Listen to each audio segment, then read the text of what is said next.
कहानी को पूरा समझने के लिए कहानी के पिछले सभी भागों को ज़रूर देखें। उसका लिंक मैं आपको डिस्क्रिप्शन बॉक्स में दे दूंगी और साथ में कमेंट बॉक्स में पिन भी कर दूंगी, तो आप वहां से भी जाकर देख सकते हैं। फ्रांस ने जब पंखुड़ी को देखा तो हैरान रह गया। पंखुड़ी ने रो रो कर अपना पूरा हुलिया बिगाड़ रखा था।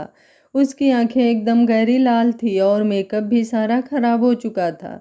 वो जल्दी से उसके पास आया और उसके चेहरे को अपने हाथों में थाम कर बोला, क्या क्या हुआ बच्चा? तुम ऐसे रो क्यों रही थी? तुम्हें पता है मैं कितना परेशान हो गया था। क्या हुआ मुझे बताओ ना। किसी ने कहा है क्या तुमसे कुछ? कुछ अगर कहा भी है तो तुम इतना क्यों रो रही हो? मुझे बताओ तो सही, आखिर हुआ क्या है? पंखुड़ी उसकी तरफ देखती रह गई। फ्रांस उसके बोलने का इंतजार कर रहा था, लेकिन पंखुड़ी ने अब अपने पेट पर अपना हाथ रखा और एकदम से दर्द से कराहते हुए बोली, आह! फ्रांस ने तुरंत पूछा, पेट दर्द हो रहा है क्या तुम्हारा? पंखुड़ी ने रोते हुए अपना चेहरा हाँ में हिलाया। फ्रांस ने तुरंत उसे बिस्तर पर बिठाया और नीचे जमीन पर घुटनों के बल बैठते हुए बोला, लेकिन क्यों? कुछ कुछ गलत खाया क्या तुमने? पंखुड़ी ने अपना चेहरा ना में हिलाया। फ्रांस हैरानी से बोला, तो फिर पेट दर्द क्यों हो रहा है? पंखुड़ी ने अपना चेहरा झुका लिया। उसकी आंखों से आंसू अभी भी टपक रहे थे और फ्रांस को समझ नहीं आ रहा था कि आखिर पंखुड़ी रो क्यों रही है। तभी रूम का दरवाजा खुला और सृष्टि अंदर की तरफ आई। उसे नहीं पता था कि फ्रांस घर आ चुका है। उसके हाथ में काढ़े का गिलास था जो वो पंखुड़ी के लिए लेकर आई थी। फ्रांस को देखकर वो कुछ पल के लिए चौंक गई थी, लेकिन अब उसने वो काढ़े से भरा हुआ गिलास साइड टेबल पर रखा और पंखुड़ी की तरफ देखते हुए बोली, इसे पी लो बेटा, इससे तुम्हें थोड़ा बेटर फील होगा। ऐसी हालत में ये पीना फायदेमंद रहता है। फ्रांस सृष्टि की बातों को भी हैरानी से सुन रहा था। उसे नहीं समझ में आ रहा था कि आखिर बात क्या है, लेकिन अचानक ही उसका दिमाग ठनका। सृष्टि पंखुड़ी की तरफ देखते हुए बोली, अगर ज़्यादा दर्द हो रहा है तो बताओ, डॉक्टर के पास चलें क्या? पंखुड़ी ने अपना चेहरा ना में हिला दिया। सृष्टि उसके गाल पर अपना हाथ रखकर बोली, ध्यान रखो अपना। ये बोलकर वो वहां से चली गई और अब फ्रांस ने उसके जाने के बाद पंखुड़ी का चेहरा अपने हाथों में थामा और उसकी तरफ देखते हुए बोला, पीरियड्स? पंखुड़ी ने अपना चेहरा हाँ में हिलाया। फ्रांस बस उसकी तरफ देखता ही रह गया। उसका दर्द उसके चेहरे पर ही झलक रहा था। पंखुड़ी को दर्द होता भी बहुत ज़्यादा था और कुछ वो नाजुक इतनी थी कि उसका थोड़ा सा दर्द भी बहुत ज़्यादा होता था। उसने अपने पेट को कसकर पकड़ा हुआ था। फ्रांस बस उसके चेहरे की तरफ देख रहा था। उसे पंखुड़ी के दर्द से बुरा लग रहा था, लेकिन जो पानी उसके अरमानों पर फिरा था उसके लिए उसके दिल में एक अलग ही दर्द था। कितने दिनों से वो पंखुड़ी को प्यार करने के लिए तड़प रहा था, लेकिन अब तो वो चाहकर भी पंखुड़ी को प्यार नहीं कर सकता था। उसने उसका चेहरा अपने सीने से लगाया और बोला, चुप चुप हो जाओ बच्चा, तुम्हें दर्द हो रहा है। आई नो बहुत दर्द होता है, लेकिन पहले तुम रोना बंद करो। रोना बंद करोगी तो दर्द अपने आप कम हो जाएगा। पंखुड़ी मासूमियत से बोली, ऐसे थोड़ी ना होता है। ये बोलते हुए उसने अपना चेहरा ऊपर की तरफ उठाया। फ्रांस हल्का सा मुस्कुराया और बोला, ऐसे ही होता है, तुम पहले रोना बंद करके देखो तो सही। ये बोलकर उसने वापस उसे अपने सीने से लगा लिया। पंखुड़ी सुबकते हुए उसके सीने से लगी हुई थी, लेकिन धीरे धीरे उसका रोना अब कम होता जा रहा था और जैसे जैसे उसका रोना कम हो रहा था उसे अपना दर्द भी कम हुआ लग रहा था। तकरीबन 5 मिनट बाद फ्रांस ने उसे हल्का सा खुद के ऊपर से उठाया और फिर उसे पीछे की तरफ लगा दिया जहाँ पर बेड रेस्ट था। वो उसकी तरफ देखते हुए बोला, अब रोना नहीं, हाँ? उसकी बात सुनकर पंखुड़ी ने भी मासूमियत से अपना सिर हिलाया। वो दोनों इस वक्त ऐसे लग रहे थे जैसे कोई टीचर और स्टूडेंट, जहां फ्रांस इंस्ट्रक्शन दे रहा था और पंखुड़ी उसे फॉलो कर रही थी। फ्रांस ने अब काढ़े से भरा हुआ गिलास उठाया और उसे पंखुड़ी की तरफ बढ़ाते हुए बोला, इसे पियो। पंखुड़ी मुंह बनाते हुए बोली, कड़वा होता है। फ्रांस मुस्कुराते हुए बोला, मीठा कड़ा कहाँ मिलता है मेरी जान? पंखुड़ी धीमे से बोली, कहीं भी नहीं। फ्रांस एक बार फिर से बोला, तो चुपचाप पियो इसे। पंखुड़ी रोते हुए बोली, मैं नहीं पीऊंगी। फ्रांस ने अब उसे गुस्से से देखा तो पंखुड़ी एक बार फिर से मुंह बनाते हुए बोली, थोड़ा सा पीऊंगी। फ्रांस ने अब उसे और भी ज़्यादा गुस्से से देखा तो पंखुड़ी ने वो गिलास अपने हाथों में लिया, उसे धीरे धीरे पीने लगी। उसे सच में वो काढ़ा बहुत ज़्यादा कड़वा लग रहा था, लेकिन प्रांस के गुस्से भरी नज़रें अभी भी उस पर टिकी हुई थी। जब उसने आधा गिलास काढ़ा पी लिया तो प्रांस की तरफ देखते हुए बोली, और नहीं पिया जा रहा? प्रांस ने चुपचाप उसके हाथों से वो गिलास लिया और साइड में रख दिया। वो अब उसकी तरफ देखते हुए बोला, उठो यहाँ से। पंखुड़ी उसकी बात सुनकर एकदम से डर गई। उसे डर लग रहा था कि कहीं उसके काढ़ा ना पीने से प्रांस नाराज तो नहीं हो गया, कहीं उसे रूम से तो नहीं बाहर निकाल देगा। हालांकि वो ऐसी हरकतें करता तो नहीं था, लेकिन कुछ कहा नहीं जा सकता था क्योंकि उसे अचानक से ही गुस्सा आ जाता था। पंखुड़ी झट से बोली, प्लीज़ आप नाराज़ मत होइए ना। अगर काढ़ा ना पीने की वजह से आप मुझसे नाराज़ हो रहे हैं तो कोई बात नहीं, मैं इसे पूरा पी लेती हूँ। प्रांस एक बार फिर से बोला, मैंने कहा उठो यहाँ से। पंखुड़ी अब चुपचाप वहाँ से उठ गई। प्रांस भी अपनी जगह से उठा और उसने साइड टेबल का सबसे नीचे वाला ड्रॉर खोला और उसमें से एक चॉकलेट निकाली। पंखुड़ी उसकी तरफ देखती ही रह गई। उसने अपनी जीभ को हल्का सा बाहर निकाल कर अपने होठों पर गोल घुमाया। चॉकलेट को देखते ही उसका चॉकलेट खाने का मन करने लगा था। प्रांस अब पंखुड़ी की जगह पर बैठा और अगले ही पल उसने अपना हाथ उसकी तरफ बढ़ाया तो पंखुड़ी ने अपना हाथ चॉकलेट की तरफ बढ़ा दिया। प्रांस ने अपना चॉकलेट वाला हाथ पीछे खींचा और बोला, इस पर हाथ दो। पंखुड़ी ने तुरंत उसके हाथ पर अपना हाथ रखा और प्रांस ने धीरे से उसे अपनी तरफ किया और फिर उसे अपनी गोद में बिठा लिया। पंखुड़ी जल्दी से बोली, अगर आपको स्टेन लग गया तो? प्रांस उस चॉकलेट को खोलते हुए बोला, तो फिर मैं कपड़े चेंज कर लूँगा। पंखुड़ी तुरंत बोली, आपको बुरा नहीं लगेगा? आई मीन गंदा नहीं लगेगा? प्रांस उसे घूरते हुए बोला, क्यों?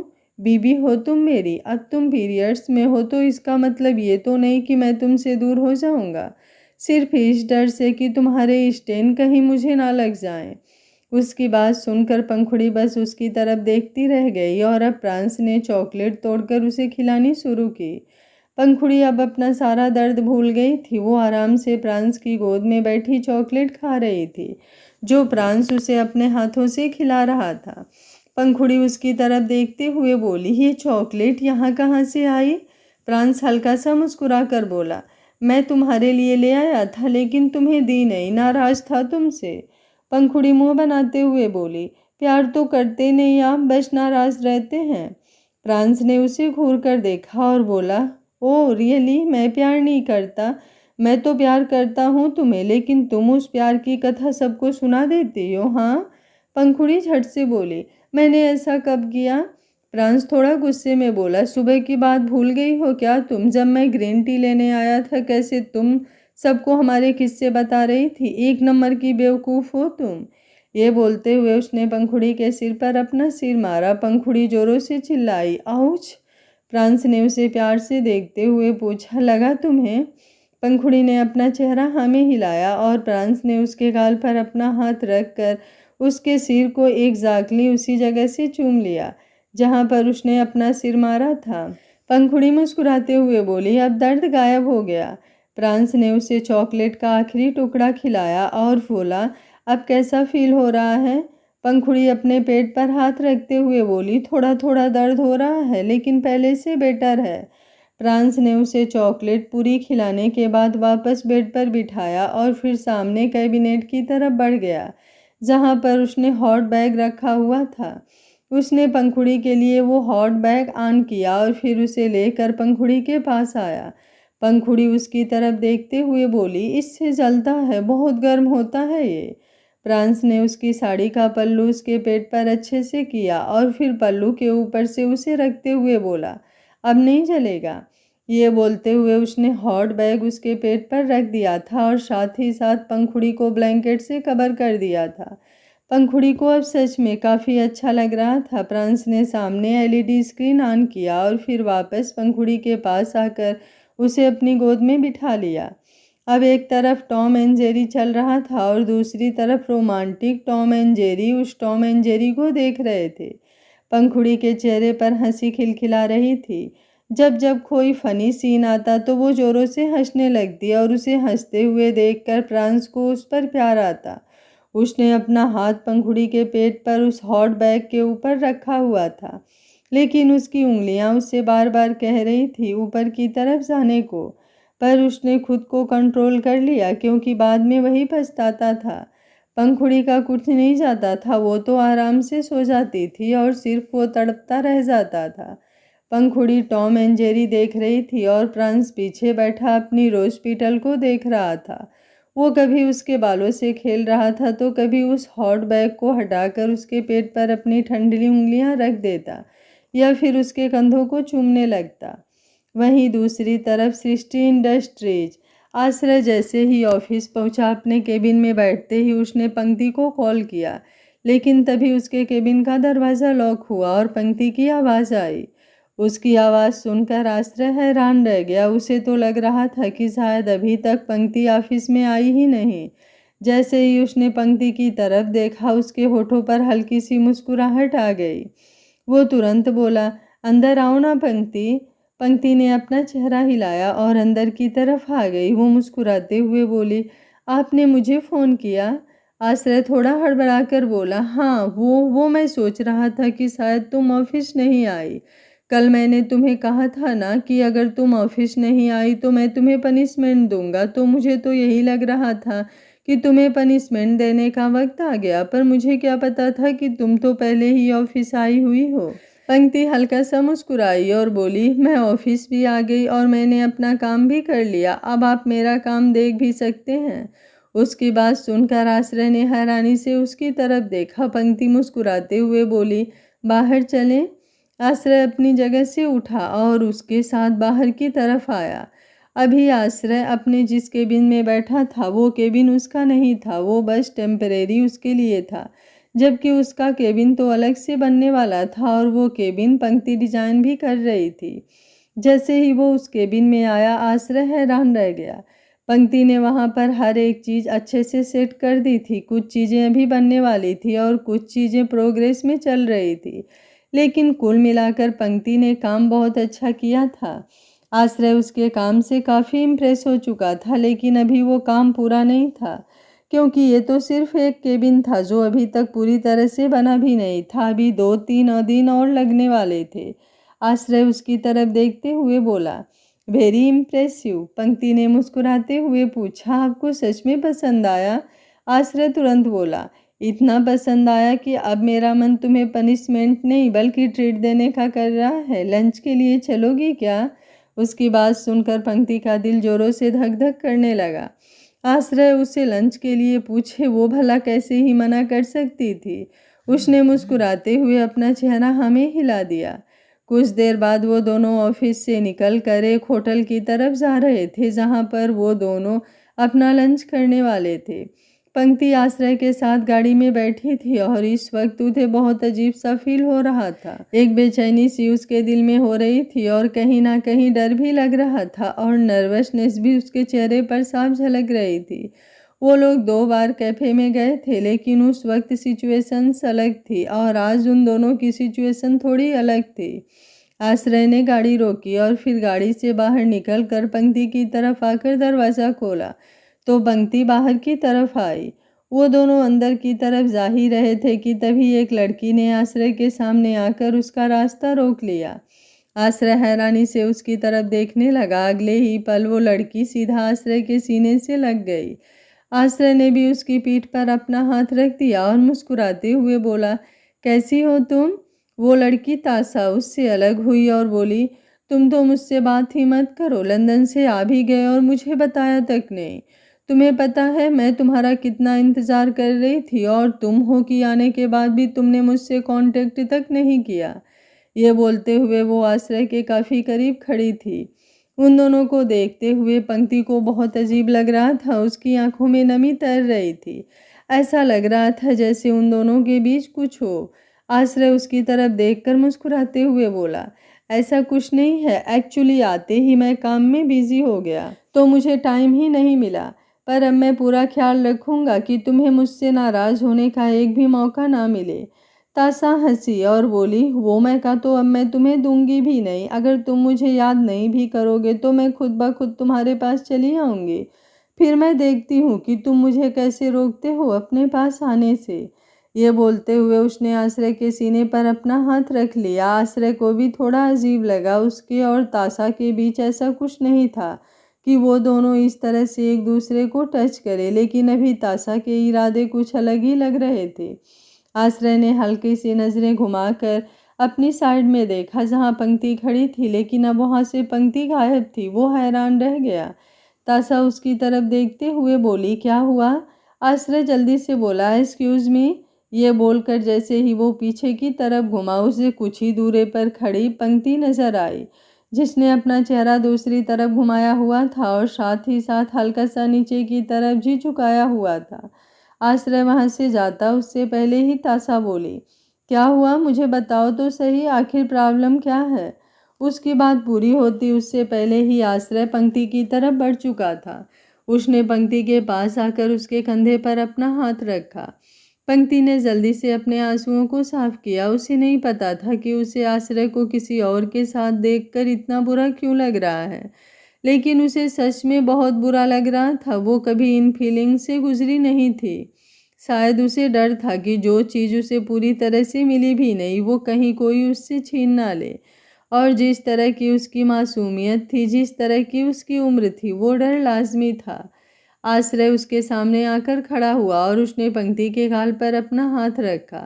पंक्ति उसकी तरफ देखते हुए झट से बोली, मैं रो नहीं रही हूँ और मुझे कुछ बुरा भी नहीं लग रहा। ऐसा नहीं है कि किसी और को आपके साथ देखकर मुझे रोना आ रहा है। एक्चुअली थोड़ी हवा चल रही है और पता नहीं मेरी आंखों में क्या चला गया, तो मेरी आंखों से आंसू आ गए और फिर मैं यहाँ आ गई ताकि आप लोगों को डिस्टरबेंस भी ना हो। आपकी फ्रेंड चली गई क्या? ये बोलते हुए वो एक साथ में सब कुछ बोल गई थी, ये सोचकर कि आश्रय को कुछ पता ही नहीं चलेगा, लेकिन आश्रय उसे गहरी नज़रों से देखने लगा था। अगले ही पल पंक्ति का रोना निकल गया और बोली, मुझे पता है मुझे ऐसा नहीं फील करना, पर मैं क्या करूं आश्रय जी, मुझे फिर से कुछ कुछ फील हो रहा है। मुझे लगता है मुझे घर चले जाना चाहिए। ये बोलकर वो जैसे ही वहां से जाने लगी, आश्रय ने तुरंत उसकी कलाई को पकड़ लिया। पंक्ति का दिल जोरों से धक धक करने लगा। उसकी नज़रें आश्रय की तरफ उठ गई थी। वहीं आश्रय ने उसे अपने करीब किया और बोला, पहले तो रोना बंद करो, बिल्कुल छोटे बच्चों की तरह रोती हो तुम। पंक्ति तुरंत बोली, मैं रोती नहीं हूँ, मुझे अपने आप रोना आता है, आंखों से पानी निकलता है, मैं जानबूझकर नहीं रोती हूँ। ये बोलते हुए वो बेहद क्यूट लग रही थी। उसे देखते हुए आश्रय मुस्कुराया और बोला, अच्छा ठीक है, मान लेता हूँ कि तुम जानबूझकर नहीं रोती हो, तुम्हारी आंखों से खुद ब खुद आंसू निकल जाते हैं, लेकिन अब ये रोना बंद करो। अपनी आंखों से ये पानी बहाना बंद करो। उसकी बात सुनकर पंक्ति ने जल्दी से अपने आंसुओं को साफ किया और बोली, ओके। उसकी बात सुनकर आश्रय एक बार फिर से मुस्कुराया।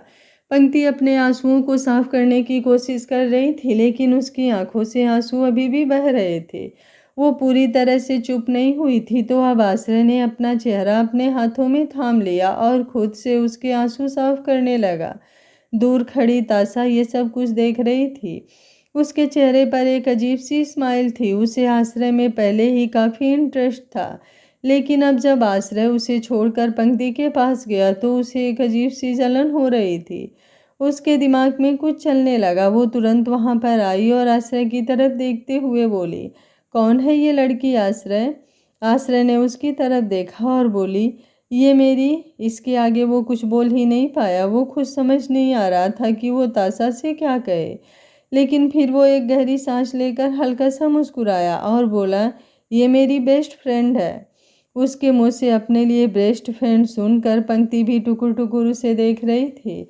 आश्रय मुस्कुराया और बोला, हाँ, ये दोस्ती ज़्यादा पुरानी नहीं है, लेकिन जितनी भी है बहुत खास है, इसलिए पंक्ति मेरी बेस्ट फ्रेंड है। इस दोस्ती में बाकी सब तो ठीक है, लेकिन बस एक छोटी सी प्रॉब्लम है कि मेरी बेस्ट फ्रेंड बात बात पर रो देती है और फिर मुझे उसे चुप करवाना पड़ता है। हालांकि वो रोती नहीं है, बस उसकी आंखों से पानी निकल जाता है, लेकिन मुझे वो पानी बंद करना पड़ता है।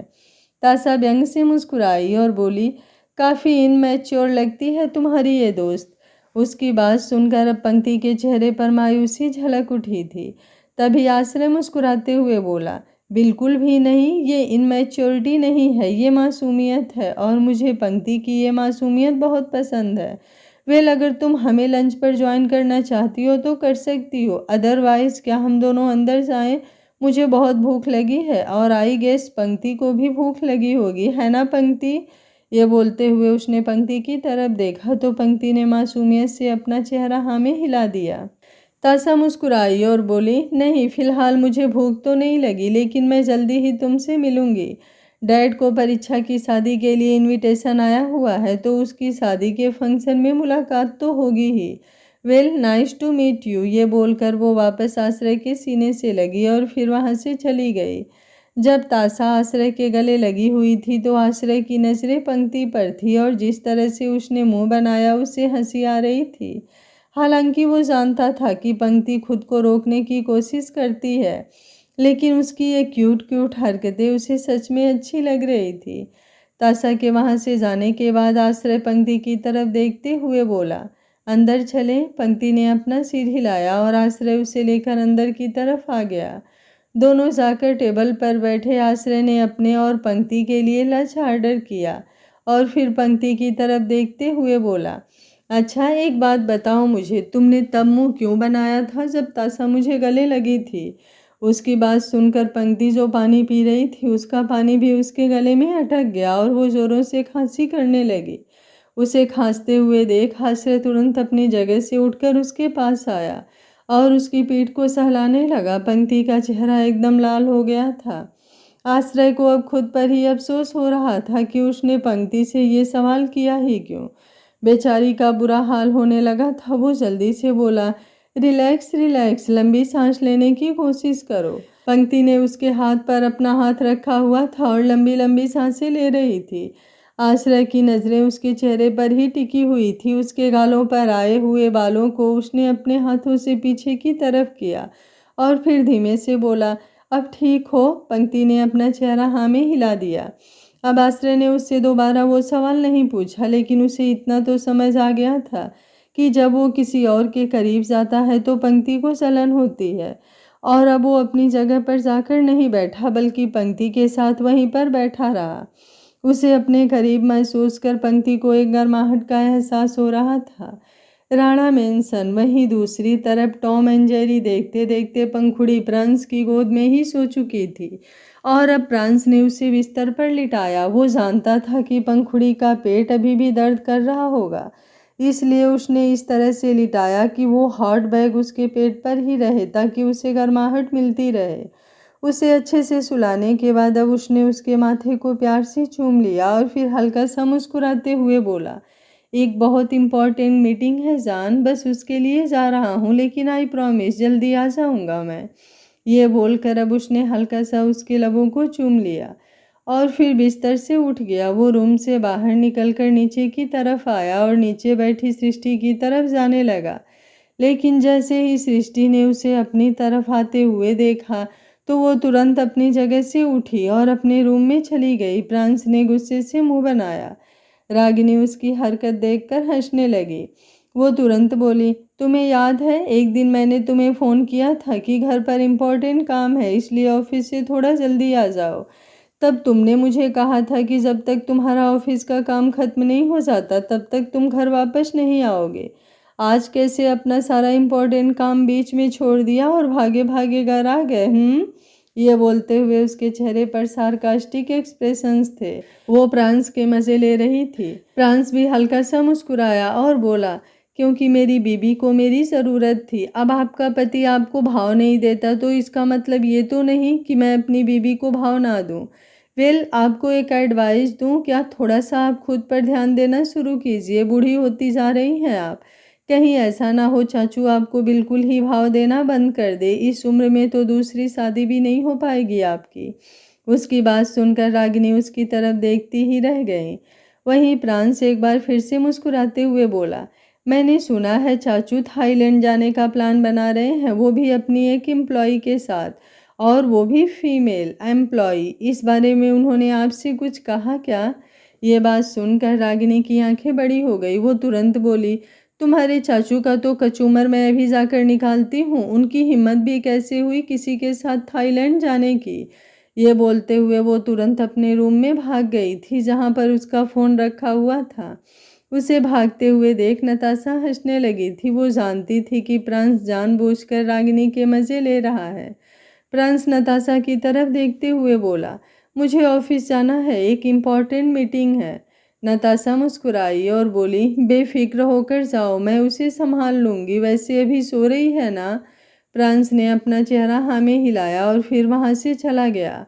शाम के तकरीबन 5 बजे पंखुड़ी की आंखें खुली और वो बिस्तर पर उठकर बैठी। अब तक वो काफ़ी बेटर फील कर रही थी, लेकिन अब प्रांस को वहाँ पर ना देखकर उसे थोड़ा बुरा लग रहा था। बिस्तर से उठकर वो फ्रेश हुई और फिर सीढ़ियाँ उतरते हुए नीचे की तरफ आई। उसे नीचे ही सृष्टि, रागिनी और नताशा दिखाई दी, जो कल के लिए तैयारी कर रही थी। कल नताशा के घर की गृह प्रवेश रस्म होने वाली थी। वो सब देखकर पंखुड़ी को बुरा लग रहा था, क्योंकि वो तो इस रस्म में शामिल भी नहीं हो सकती थी। पीरियड्स की वजह से वो पूजा में नहीं बैठ सकती थी। वो वहाँ से वापस अपने रूम में जाने लगी। सृष्टि ने उसे रोका। क्या हुआ पंखुड़ी, तुम वापस अपने रूम में क्या जा रही हो बेटा? पंखुड़ी ने पलटकर उसकी तरफ देखा और अगले ही पल उसकी आंखों में नमी तैर गई।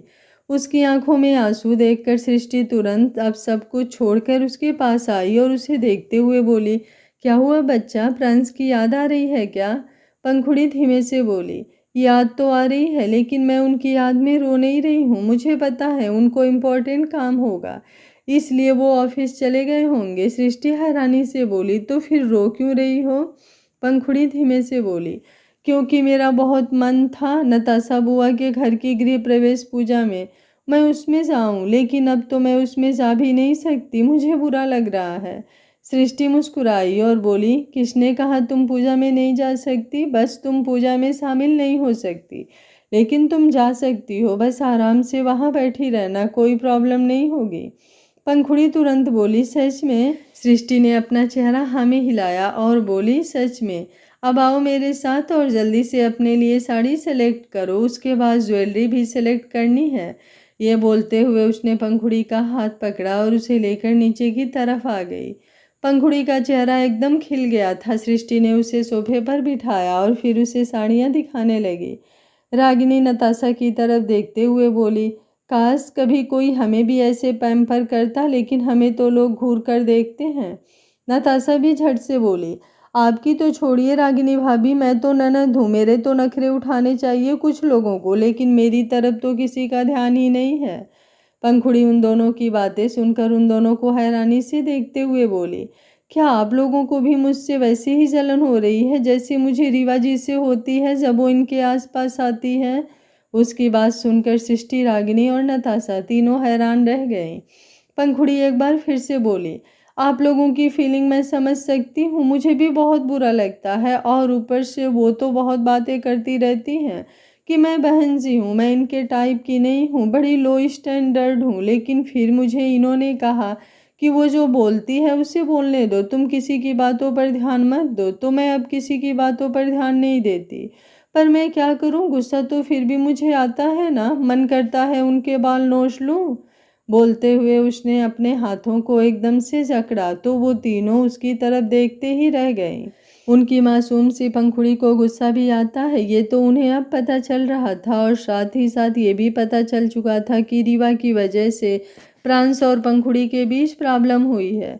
और अब तीनों के चेहरे पर तिरछी मुस्कुराहट थी। पंखुड़ी बेशक से कुछ करे ना करे, लेकिन वो तीनों रीवा को अच्छे से इलाज करने वाली थी। साड़ी और ज्वेलरी सेलेक्ट करने के बाद अब पंखुड़ी अपने फ़ोन की तरफ देख रही थी। उसने अपने फ़ोन में इंस्टाग्राम जैसी बीमारी डाउनलोड तो कर ली थी, लेकिन इसके साइड इफ़ेक्ट उसे नहीं बल्कि प्रांस को होने वाले थे, क्योंकि इंस्टाग्राम पर खाने पीने की रील देखकर अब पंखुड़ी को गोलगप्पे खाने का मन कर रहा था। वैसे भी इस समय उसे क्रेविंग हो रही थी। कुछ सोचते हुए उसने इंस्टाग्राम पर गोलगप्पे की रील प्रांस को भेज दी। प्रांस जो अपनी इम्पोर्टेंट मीटिंग में बैठा था, जैसे ही उसका फ़ोन वाइब्रेट हुआ उसने तुरंत उसे अनलॉक किया और अगले ही पल उसके व्हाट्सएप पर पंखुड़ी की भेजी हुई रील का लिंक उसे शो हुआ। उसने उसे खोलकर देखा तो उसमें गोलगप्पे देखकर उसके चेहरे पर हल्की सी मुस्कुराहट आ गई। बेशक से वैसे उसकी बीवी का दिमाग नहीं चलता हो, लेकिन कुछ चीज़ों में उसका दिमाग सच में बहुत ज़्यादा चलता था। वो बहुत अच्छी तरह से समझ रहा था कि उसकी बीवी को गोलगप्पे खाने का मन है। उसके चेहरे पर एक हल्की सी मुस्कुराहट थी। तभी उसके सामने खड़ा उसका मैनेजर नितिन बोला, सर क्या आप आगे की डिटेल्स देंगे? ये बोलते हुए उसने सामने प्रोजेक्टर की तरफ भी देखा। प्रांस अचानक से होश में आया। उसने एक नज़र सबकी तरफ देखा जो उसे ही देख रहे थे, क्योंकि मीटिंग में इस तरह से कोई अपने फ़ोन का इस्तेमाल करता नहीं था और इस तरह से मुस्कुराता तो बिल्कुल भी नहीं था। प्रांस अपनी जगह से उठा और बोला, ये मीटिंग यहीं ख़त्म होती है, बाकी का डिस्कशन नेक्स्ट मीटिंग में होगा। Now I have to leave. ये बोलकर वो तुरंत वहाँ से निकल गया। वहीं दूसरी तरफ पंखुड़ी अपने फ़ोन की तरफ देख रही थी और प्रांस के रिप्लाई का इंतज़ार कर रही थी, लेकिन जब काफ़ी टाइम तक प्रांस का रिप्लाई नहीं आया तो उसने अपना फ़ोन साइड में रखा और किचन की तरफ जाने लगी। तभी अचानक से उसका फ़ोन वाइब्रेट हुआ और उस पर एक मैसेज आया, जिसे देखते हुए पंखुड़ी हैरान सा रह गई। उसने वो मैसेज लगातार 2-3 बार पढ़ा और फिर जल्दी से भागते हुए सृष्टि के पास आई। सृष्टि किचन में खड़ी थी। पंखुड़ी उसके सामने आकर खड़ी हुई और हल्का हल्का शर्माने लगी। सृष्टि ने उसकी तरफ देखा और सोचने लगी कि अब ये क्या आइटम है। उसने अब तक पंखुड़ी के बहुत सारे रंग देख लिए थे और अब वो सोच रही थी कि अब उसे पंखुड़ी अपना क्या नया रूप दिखा रही है। वहीं पंखुड़ी अपनी उंगलियां आपस में उलझाते हुए बोली, सासू माँ, इन्होंने मुझे मैसेज किया है कि मैं 20 मिनट में तैयार होकर नीचे पार्किंग एरिया में आ जाऊं। ये मुझे कहीं लेकर जाने वाले हैं, तो मैं जाऊं क्या? सृष्टि थोड़ी सख्ती से बोली। अगर मैं मना करूंगी तो क्या करोगी? पंखुड़ी का चेहरा एक झटके में मायूस हो गया। वो तुरंत बोली, ऐसा मत कीजिएगा ना सासू माँ, आप तो अच्छी वाली सासू माँ हैं। आप कोई वो कोकिला मोदी थोड़ी ना है जो गोपी बहू को कहेंगे कि चलो आओ रसोड़े में खाना बनाओ, अहम आने वाला है। आप तो मेरी प्यारी सासू माँ हो ना, प्लीज़ मुझे इजाज़त दे दो। सृष्टि मुस्कुराई। कितनी तेज थी उसकी मासूम सी बहू, जो इतनी आसानी से उसे मक्खन लगा रही थी। वो तुरंत बोली, तुमने उसे फ़ोन किया था या फिर कोई स्पेशल फरमाइश की थी? पंखुड़ी ने अपने होठों को हल्का सा अपने दांतों में दबाया और अपना सरनामे हिलाकर बोली, नहीं, बस उन्हें एक रील भेजी थी। सृष्टि एक बार फिर से सख्त आवाज़ में बोली, मुझे वो रील दिखाओ। पंखुड़ी ने झट से पूछा, फिर आप मुझे जाने देंगी? सृष्टि ने अपना सर हाँ में हिलाया तो पंखुड़ी ने झट से उसे वो रील दिखा दी। गोलगप्पे की रील देखकर पंखुड़ी के मुंह में एक बार फिर से पानी आ गया था और अब यही हाल सृष्टि का था। वो पंखुड़ी की तरफ देखते हुए झट से बोली, मतलब तुम्हारा खट्टा नींबू तुम्हें गोलगप्पे खिलाने लेकर जा रहा है? कोई बात नहीं, मैं इजाज़त दे रही हूँ, लेकिन मेरे लिए भी लेकर आना, वरना जाने की इजाज़त तो दे रही हूँ, घर में घुसने की इजाज़त नहीं दूंगी। उसकी बात सुनकर पंखुड़ी मुस्कुराई और फिर झट से सृष्टि के सीने से लगकर उसके गाल को चूमते हुए बोली, आप सच में बहुत अच्छी सासू माँ हैं, तभी तो आपने इतने प्यारे प्यारे बेटे को जन्म दिया जिससे मुझे बहुत सारा प्यार है। ऐसे में मैं आपके लिए सिर्फ गोलगप्पे तो क्या, दही पापड़ी भी लेकर आऊँगी पक्का। ये बोलकर वो जल्दी से वहाँ से भाग गई। उसे पीरियड्स आए हुए थे, लेकिन उसकी एक्साइटमेंट इतनी थी कि अब उसे कोई बॉडी पेन महसूस ही नहीं हो रहा था। वो जल्दी से अपने रूम में आई और अपना हुलिया सुधार कर पार्किंग एरिया में आकर खड़ी हो गई। सृष्टि उसे देख मुस्कुराते हुए रह गई। प्रांस ने उसे जो टाइम दिया था उसे पूरा होने में अभी फ़िलहाल 2-4 मिनट बचे थे, लेकिन वो पहले ही आकर खड़ी हो गई थी और प्रांस का इंतज़ार करने लगी थी। तभी प्रांस की गाड़ी बिल्कुल उसके सामने आकर रुकी। पंखुड़ी मुस्कुराते हुए उसके साथ वाली सीट पर बैठ गई, जो अब तक सिर्फ एक ही बार प्रांस के साथ इस तरह बाहर गई थी, वो भी आइसक्रीम खाने। हालांकि प्रांस ने सामने से तो नहीं कहा था कि वो उसे गोलगप्पे खिलाने लेकर जा रहा है, लेकिन सृष्टि को तो पता चल चुका था और अब पंखुड़ी के दिमाग में भी यही था।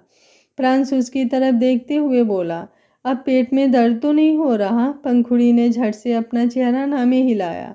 प्रांस ने उसका हाथ अपने हाथ में थाम लिया और फिर अपने घुटनों पर रख दिया। पंखुड़ी का चेहरा एकदम कश्मीरी सेब की तरह लाल हो गया। प्रांस ने गाड़ी स्टार्ट की और कुछ ही देर बाद उसकी गाड़ी एक रेस्टोरेंट के बाहर आकर रुकी, जहां बाहर की तरफ फास्ट फूड के स्टॉल लगे हुए थे। ये रेस्टोरेंट काफ़ी अच्छा था, इसलिए हर एक चीज़ हाइजीन को देखते हुए ही प्रिपेयर की गई थी। पंखुड़ी मुंह बनाते हुए बोली, हम यहाँ क्यों आए हैं? प्रांस ने हैरानी से पूछा, तुम्हें गोलगप्पे खाने का मन नहीं कर रहा था क्या? पंखुड़ी जल्दी से बोली, मन तो कर रहा है लेकिन यहाँ से नहीं, कहीं और चलते हैं ना, वो जो यूनिवर्सिटी वाला मार्केट है वहाँ पर बहुत टेस्टी गोलगप्पे मिलते हैं, पता नहीं यहाँ के कैसे होंगे। प्रांस उसका हाथ पकड़कर बोला, यहाँ पर भी अच्छे होंगे, तुम ट्राई तो करो। पंखुड़ी ने उसका हाथ कसकर पकड़ा और बोली, प्लीज़ सुनिए, मुझे वहाँ पर ले चलिए ना, मुझे यहाँ के गोलगप्पे नहीं खाने, मुझे वही गोलगप्पे खाने हैं प्लीज़। उसकी बात सुनकर प्रांस ने एक गहरी सांस ली। वो जानता था कि यूनिवर्सिटी वाले मार्केट में ज़्यादा हाइजीन नहीं होती थी, इसलिए वो वहाँ जाना ज़्यादा प्रेफर नहीं करता था, लेकिन पंखुड़ी को देखते हुए वो उसे मना भी नहीं कर पाया और वापस उसे गाड़ी में बिठाकर यूनिवर्सिटी वाली मार्केट ले गया। मार्केट को देखते ही पंखुड़ी का चेहरा एक बार फिर से खिल गया था। प्रांस जब उसे लेकर गाड़ी से बाहर आया तो उसकी नज़रें इधर उधर घूम रही थी। वो मार्केट बिल्कुल लोकल थी, लेकिन पंखुड़ी के चेहरे पर खुशी ऐसी थी जैसी वो न जाने कौन से देश पहुंच गई हो। अब वो खुद प्रांस का हाथ पकड़कर आगे की तरफ बढ़ रही थी। वो उसे लेकर एक स्टॉल पर आई और फिर प्रांस की तरफ देखते हुए बोली, आपको पता है, मैं और मेरी फ्रेंड्स यहाँ पर बहुत बार गोलगप्पे खोने आई हैं। इनके गोलगप्पे इतने टेस्टी होते हैं ना कि आप उंगलियां चाट जाएंगे। प्रांस ने कुछ नहीं कहा, बस उसे देखता रहा। पंखुड़ी स्टॉल वाले की तरफ देखते हुए बोली, भैया जल्दी से 2 प्लेट लगा दीजिए। प्रांस तुरंत बोला, 2 नहीं, बस एक ही प्लेट लगाना, मैं नहीं खाता। उसकी बात सुनकर पंखुड़ी झट से बोली, खाकर तो देखिए, आपको सच में बहुत टेस्टी लगेंगे। प्रांस कुछ बोल ही नहीं पाया। पंखुड़ी मुस्कुराते हुए बोली, चलिए मेरे साथ शेयर कर लीजिएगा। ये बोलते हुए उसने जल्दी से अपने हाथ में खाली बाउल ले लिया और फिर स्टॉल वाला उसे गोलगप्पे खिलाने लगा। वो तीखे गोलगप्पे आराम से खा रही थी, उसे बिल्कुल मिर्ची नहीं लग रही थी, जबकि घर में खाना खाते वक्त तो उसे उबार नाक सिकोड़ती है। उसने तुरंत अपने हाथ में पकड़ा हुआ बाउल प्रांस की तरफ बढ़ाया। प्रांस ने एक नज़र उसे देखा जिसमें हरी मिर्च साफ दिख रही थी। प्रांस खुद इतनी ज़्यादा तीखी चीज़ें नहीं खाता था, इसलिए मना करने लगा, लेकिन तभी पंखुड़ी बोली, क्या हुआ, आप नहीं खा पाएंगे क्या? इसमें मिर्ची थोड़ी ज़्यादा है, शायद आपसे खाई नहीं जाएगी। आप रुकिए, मैं आपके लिए मीठा वाला बनवाती हूँ। उसकी बात पूरी होती उससे पहले ही प्रांस बोला, ऐसे कैसे इसे खाया नहीं जाएगा, मैं खा सकता हूँ। ये बोलते हुए उसने वो गोलगप्पा उठाया और अपने मुंह में डाल लिया। अगले ही पल उसकी आंखें बड़ी हो गई। उसे पंखुड़ी से प्यार था, लेकिन फिलहाल वो उसे अपने किसी दुश्मन से कम नहीं लग रही थी। पंखुड़ी उसकी तरफ देखते हुए बोली, आपको मिर्ची तो नहीं लग रही है ना? प्रांस ने तुरंत अपना चेहरा ना में हिलाया, जबकि उसका पूरा चेहरा पसीने से भर गया था। उसने स्टॉल वाले की तरफ देखा जो मुस्कुरा रहा था। प्रांस का मन कर रहा था कि उसका सिर फोड़ दे। लाल मिर्च, हरी मिर्च, काली मिर्च, शायद उसने दुनिया की कोई मिर्च छोड़ी नहीं थी जो गोलगप्पे में डाली ना हो। प्रांस की नाक भी एकदम लाल हो गई थी। उसने अब दोबारा पंखुड़ी की तरफ देखा जो आराम से मिर्ची वाले गोलगप्पे खाए जा रही थी। 1-2 नहीं, बल्कि उसने 4 गोलगप्पे प्रांस को यूं ही बोल बोल कर खिला दिए और खुद भी तकरीबन 10-12 गोलगप्पे खा लिए थे। अब वो प्लेट नीचे रखते हुए बोली, मज़ा आ गया भैया, अब आप एक काम कीजिए, 4 प्लेट गोलगप्पे पैक भी कर दीजिए। प्रांस ने हैरानी से उसकी तरफ देखा, लेकिन कुछ बोल नहीं पाया। वो इसलिए नहीं बोल रहा था क्योंकि अगर वो बोलता तो उसके मुंह से सी सी की आवाज़ निकलती। वो किसी तरह खुद को कंट्रोल कर रहा था। पंखुड़ी उसके एक्सप्रेशंस देखकर बोली, सासू माँ ने कहा था कि उनके लिए भी पैक करवा कर लाने हैं, वरना वो मुझे घर में एंट्री नहीं करने देंगी। आपको नहीं पता, सासू माँ बहुत सख्त हैं। अगर उन्होंने मुझे गोलगप्पे के चक्कर में घर से बाहर निकाल दिया तो? नहीं, मैं रिस्क नहीं ले सकती। वो कैसी भी सासू माँ हो, लेकिन मैं तो प्यारी सी बहू रानी हूँ ना। उसकी बात सुनकर प्रांस ने कुछ नहीं कहा। उसके पास बोलने के लिए शब्द ही नहीं थे। फिलहाल वो खुद परेशान था। गोलगप्पे वाले ने जब गोलगप्पे पैक कर दिए तो प्रांस ने अपने वॉलेट से 500 का नोट निकाल कर उसके स्टॉल पर रखा और तुरंत गाड़ी की तरफ जाकर पंखुड़ी के लिए दरवाज़ा खोला। पंखुड़ी झट से अंदर बैठ गई। अब प्रांस भी तुरंत गाड़ी में आकर बैठा। उसने गाड़ी स्टार्ट की, लेकिन अभी भी वो कुछ नहीं बोल रहा था। उसकी नाक और गाल दोनों एकदम लाल हो चुके थे। पंखुड़ी उसकी तरफ देखते हुए बोली, मेरा तो पेट भर गया। आपको गोलगप्पे अच्छे लगे ना? जैसे ही उसने कहा प्रांस ने अचानक से गाड़ी की ब्रेक लगाई और उसकी तरफ देखने लगा। उसने अपने होठों को हल्का सा खोल दिया था और अब उनमें से सी की आवाज़ निकल रही थी। उसके होठ भी थरथरा रहे थे। पंखुड़ी उसकी तरफ देखते हुए बोली, सुनिए आप ठीक तो हैं ना? इसके आगे वो कुछ बोलती उससे पहले ही प्रांस उसके एकदम करीब आया और उसने उसके सिर के पीछे अपना हाथ रखा और उसकी बोलती बंद कर दिया। पंखुड़ी का दिल धक सा रह गया और उसकी आंखें बड़ी हो गई। प्रांस बड़ी शिद्दत से उसे किस कर रहा था और पंखुड़ी भी उसे किस किए जा रही थी और एक मीठा मीठा एहसास उन दोनों के अंदर तक उतरता जा रहा था। थोड़ी देर बाद प्रांस पंखुड़ी से दूर हुआ। दोनों के चेहरे एकदम लाल और सॉफ्ट हो चुके थे। प्रांस उसकी तरफ देखते हुए बोला, कैसे खा लिए तुमने इतने सारे गोलगप्पे? तुम्हें पता है कितनी मिर्ची थी उनमें? पंखुड़ी ने मासूमियत से पूछा, आपको मिर्ची लगी? प्रांस मुंह बनाते हुए बोला, नहीं मीठे लगे। पंखुड़ी ने हैरानी से पूछा, तो फिर आपको मिर्ची किससे लगी? प्रांस उसके सवाल पर हंसा और बोला, कुछ नहीं। ये कहकर उसने वापस गाड़ी स्टार्ट की। पंखुड़ी समझने की कोशिश कर रही थी कि जब प्रांस को गोलगप्पे तीखे नहीं लगे तो फिर उसे मिर्ची किस चीज़ से लगी। कुछ ही देर में प्रांस पंखुड़ी को लेकर घर वापस आ चुका था। घर आते ही पंखुड़ी झट से वो गोलगप्पे लेकर किचन में भाग गई, जहाँ लगभग डिनर तैयार हो चुका था। जैसे ही नताशा और सृष्टि ने गोलगप्पे देखे वे तुरंत उन पर टूट पड़ी। रागिनी भी तब तक वहां पहुंच चुकी थी। पंखुड़ी उन लोगों की तरफ मायूसी से देख रही थी। सृष्टि ने उसे देखते हुए देखा तो पूछा, क्या हुआ? तुम्हें भी खाने हैं क्या? तुम खाकर नहीं आई? पंखुड़ी ने अपना चेहरा नामे हिला दिया और बोली, नहीं, इन्होंने कहा कि घर पर जाकर आराम से खाना, तो मैं सबके लिए पैक करवा लाई। मैंने एक भी गोलगप्पा नहीं खाया, कसम से। उसकी बात सुनकर सृष्टि को उस पर यकीन हो चला, लेकिन जब उसने अपनी आखिरी बात कही, मैंने एक भी गोलगप्पा नहीं खाया कसम से, तो सृष्टि समझ गई कि बात में कुछ गड़बड़ है। वो तुरंत बोली, अब तो ये तुम्हारी गलती है बहू रानी, तुमने नहीं खाया, हमने तो तुम्हें खाने के लिए ही भेजा था। पंखुड़ी झट से बोली, सासू माँ आप तो अच्छी वाली सासू माँ है ना, तो 2-4 गोलगप्पे दे दीजिए ना, मेरा मन कर रहा है।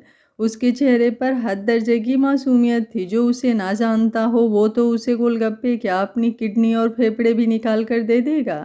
रागिनी झट से बोली, बेचारी कैसे मांग रही है सृष्टि, कितनी निर्दयी हो गई हो तुम। उसने नहीं खाए गोलगप्पे तो उसे भी तो खाने दो ना। रागिनी की बात सुनकर पंखुड़ी तुरंत बोली, है ना चाची सासू माँ, पर पता नहीं सासू माँ मुझे क्यों नहीं खाने दे रही, मुझसे कोई गलती हो गई क्या? सृष्टि मुस्कुराते हुए बोली, अच्छा चलो ठीक है खा लो, लेकिन ज़्यादा मत खाना, बस 2 या 3। पंखुड़ी झट से बोली, एक एक्स्ट्रा दे दीजिए प्लीज़, मैं आपके लिए लाई भी तो हूँ ना। सृष्टि ने अपना सिर हाँ में हिलाया। अब पंखुड़ी झट से गोलगप्पे खाने लगी। तभी किचन के दरवाजे पर आकर प्रांस खड़ा हुआ। जैसे ही उसके कदमों की आहट हुई, पंखुड़ी ने दरवाजे की तरफ देखा। उसके मुंह में गोलगप्पा था, जिसे उसने अपनी फिंगर से अंदर की तरफ किया और फिर जल्दी से प्रांस के पास आ गई। उसके मुंह में गोलगप्पे देखकर प्रांस शॉक हो गया था। अगर कहानी आप लोगों को पसंद आ रही है तो वीडियो को लाइक कर लीजिएगा, चैनल पर नए हैं तो चैनल को सब्सक्राइब कर लीजिएगा और कमेंट बॉक्स में अपनी राय देना बिल्कुल मत भूलिएगा कि आप लोगों को कहानी कैसी लग रही है। उम्मीद करती हूँ आप लोग कहानी को पसंद कर रहे होंगे। Thank you for watching. मिलते हैं कहानी के अगले भाग में।